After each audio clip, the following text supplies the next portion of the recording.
माँ भारती को प्रणाम करता हूँ, सबके गुरु माता पिता को प्रणाम करता हूँ। बच्चों, आपके लिए है ये ज्यादातर डिवाइन मीटिंग्स, इसलिए आप सबको बहुत सारा लाड प्यार। प्रभु आपको बहुत सुख शांति दे। डिवाइन मीटिंग्स में हम कुछ विशेष बात कर रहे हैं, और हम विशेष बात कर रहे हैं अपने व्यक्तित्व को इस प्रकार निखारने की कि भाग्य भी साथ ना दे। हमारे अंदर अभी तक गुण नहीं भी हैं, फिर भी हम गुण उत्पन्न करें और सफलताएं हासिल करें। सफलता की जैसे ही बात आएगी, सबसे पहले बात आएगी विचार, और विचार की जब बात आएगी तो दूसरी बात आएगी विचार भागते हैं, फिर तीसरी बात आएगी कि विचार को साधा कैसे जाए, और हमने उसके बाद समझा कंसंट्रेशन की बात बहुत डिटेल से अभी नहीं की हमने, लेकिन हमने समझा कंसंट्रेट होने के लिए एक जुनून चाहिए। लेकिन मैंने आपसे कहा कि ये जुनून भी अपने आप में पूर्ण नहीं है, तो क्या पूर्ण है? मैं उदाहरण देता हूं।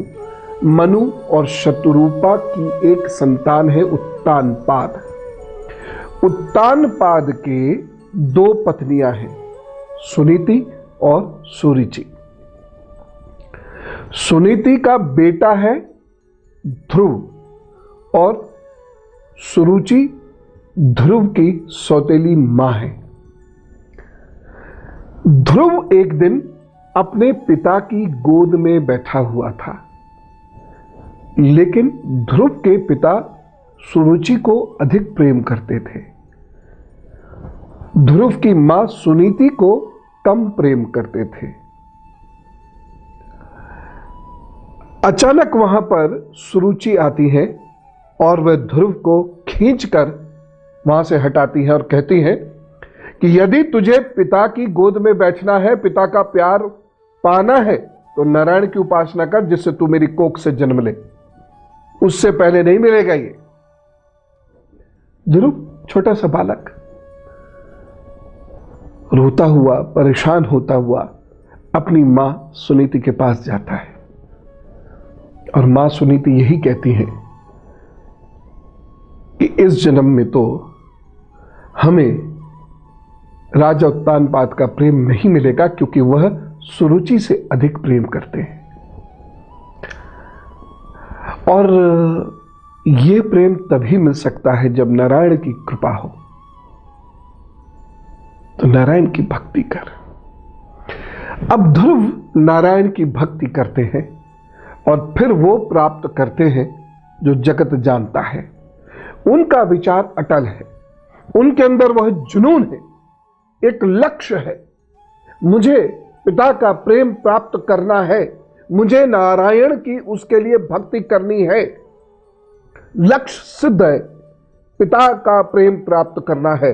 और उपागम क्या है, अप्रोच क्या है जिस पर वो कंसंट्रेट कर रहे हैं? वो थॉट है नारायण की भक्ति। जुनून लक्ष्य के लिए होता है, तो जुनून है मुझे ये करके दिखाना है। इसीलिए ध्रुव का पर्यायवाची बन गया है जुनून, अटलता। लेकिन इसके पीछे का एक कारण क्या है? इसके पीछे की कारण है एक नीड, जरूरत, आवश्यकता। इस आवश्यकता की पूर्ति के ही लिए वो जुनून उत्पन्न होता है, लक्ष्य बनता है। ध्रुव की आवश्यकता है पिता की गोद, पिता का प्यार, वही लक्ष्य बन जाता है, और उस पर वो अटल जब हो जाते हैं तो वो जुनून बन जाता है। अब रास्ता मिलता है नारायण की भक्ति से। मेरी बात को आप बहुत गहराई से समझ रहे होंगे। आपकी नीड क्या है? आप खुद से चाहते क्या हैं? What you want to be, why you want to be। फिर सोचो कैसे बनूंगा, और जो सोच लो, और ये ऐसे नहीं सोचा जाता है कि मैं बन जाऊंगा। जैसे एक प्रश्न मैं अभी लेने वाला हूं गर्वित जी का, वो यही पूछ रहे हैं तो जो सोच लो उस पर जरा सी रिसर्च करो। रिसर्च करने के बाद एक वर्किंग पाथ तैयार करो। A path how to work, वह रास्ता तैयार करो, वह सिस्टम तैयार करो कि मैं काम कैसे करूंगा, और उस सिस्टम पर अडिग रहना, वो जुनून अपने अंदर से खत्म नहीं होने देना। नारायण सुनेंगे। मेरा रास्ता भक्ति का रास्ता है, ज्ञान और कर्म योग का मार्ग है। इसलिए मैं कहीं भी भाग्य को, प्रभु को नकारता नहीं हूं, क्योंकि मुझे मालूम है ये असत्य है। मैं ये सोचूं कि सिर्फ मैं ये सोचूं, मैं ये कर्म करूं और ऐसा हो जाएगा वैसा हो जाएगा, करने वाले करके दिखा दें, ये असत्य है। ये गुब्बारे में एक हवा भर देने जैसा मोटिवेशन है जो फट जाएगा, यह उस गुब्बारे की हवा निकल जाएगी। लेकिन जो सत्य की धरातल पर खड़ा होता है, दिव्य शक्ति, दिव्य ऊर्जा को समझता है, उसे हासिल करता है, अपने लक्ष्य पर शोध करके अपना एक रास्ता तय करता है, उस रास्ते पर जब वो टिक कर चलता है तब उसको उसका लक्ष्य प्राप्त होता है। गर्वित जी का प्रश्न क्या है कि मैंने कहीं पढ़ा है कि जो विचार करोगे वो बन जाओगे, क्या ये सही है? मैं इससे इत्तेफाक नहीं रखता। बहुत से लोग दिन भर विचार करते हैं, जिंदगी भर विचार करते हैं, नहीं बन पाते। मैंने उनके टैलेंट और विचार दोनों को बिखरते देखा है, उन्हें अवसादों में उलझते देखा है। फिर कौन बनते हैं? ध्रुव जैसे लोग बनते हैं। क्या है उनमें? नीड है। उस नीड को पाने का जुनून है, वो नीड लक्ष्य है, उस लक्ष्य को पाने का एक जुनून है, और उस जुनून को वह नारायण की भक्ति से, यानी पवित्रता और सत्यता से पाने का प्रयत्न करते हैं। तब लक्ष्य प्राप्त होता है। यानी मार्ग यदि असत्य है तो बिखर जाओगे बहुत जल्दी, क्योंकि वो प्रभु का मार्ग नहीं है। कभी भी जीवन में उस दिव्य शक्ति को इग्नोर करके मत चलना, बिखर जाओगे। असत्य का मार्ग छोटा हो सकता है, शॉर्टकट्स हो सकते हैं, but that can not be a permanent path. That path will not lead you to the end, means your goal. रास्ता क्या तय होता है? ध्रुव से क्या सीख रहे हैं? पिछले 4 दिनों की बातचीत से क्या समझ रहे हैं?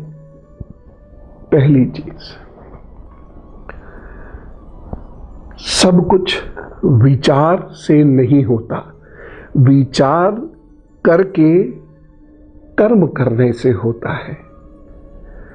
हम जो चाहें वो नहीं कर सकते जब तक हमारे अंदर वह दिव्य शक्ति उत्पन्न नहीं होती, वह दिव्य ऊर्जा प्राप्त हम नहीं करते। वह दिव्य ऊर्जा प्राप्त कैसे होगी? जब हम हजारों विचारों में से अपने मतलब का एक विचार छांटकर उसको पकड़ कर चलेंगे, थाम कर चलेंगे, उस पर एकाग्र होंगे, जुनून की तरह से उस विचार पर लगे रहेंगे, बरसों बरस लगे रहेंगे, हताश नहीं होंगे। और वो विचार क्या होगा? वो विचार होगा आवश्यकता, वो विचार होगा लक्ष्य। वह लक्ष्य क्यों? तो ध्रुव की यह कथा आपके बहुत काम आएगी। तो लिहाजा विचार करो, सारगर्भित विचार करो, होलिस्टिक अप्रोच के साथ रिसर्च करो अपने लक्ष्य के लिए, फिर अपना एक पाथवे बनाओ। उस पाथवे पर जब चलना शुरू करो, उस दिन से पीछे मुड़ के मत देखना। फिर वो आएगा आपकी मदद करने के लिए, फिर वो भाग्य बनाएगा आपका, फिर वो सहारा देगा आपको। वह कोई रस्सी लकड़ी आपके हाथ में सहारे की ऐसी थमा देगा कि उसको पकड़े पकड़े पकड़े पकड़े आप लक्ष्य तक पहुंच जाओगे। आज बात को यही रोकते हैं, क्योंकि हर बात के पीछे एक अभ्यास का संदेश छुपा है। इसलिए थोड़ी सी बात जानिए, उस पर खूब सारा मनन कीजिए, फिर उसका अभ्यास कीजिए, तब ये डिवाइन मीटिंग्स सफल होंगी, तब मेरा आपसे मिलना सफल होगा। फिर एक नया विषय लेंगे, फिर डिवाइन मीटिंग करेंगे। आप इस चैनल को देखते रहिएगा, अपने लोगों को भी इस चैनल को देखने के लिए कहिएगा, लाइक कीजिएगा, शेयर कीजिएगा, जिससे महत्वपूर्ण सूचनाएं आप तक पहुंचे। सब्सक्राइब जरूर कर लीजिएगा। पता नहीं कब मन हो जाए, कब मैं क्या बात कहूं और आप तक पहुंचा दूं। यदि आप सब्सक्राइबर होंगे तो वह आपको समय से मिल जाएगी। तो ऐसी बातें करते रहेंगे। मकसद है भारत के युवा को, भारत के बच्चों को मजबूत बनाना, भारत के लोगों को मजबूत बनाना, भारत का जो प्रचुर ज्ञान हमारे पास है शास्त्र के रूप में, उसकी बातों के फूलों को चुन चुन कर उसकी माला बनाकर आपके गले में समर्पित करना, जिससे कि आप अपनी जिंदगी बेहतर करो और बनाओ इस भारत को विश्व गुरु। चलता हूं, हृदय से एक बार कहिए राम राम और भारत माता की जय।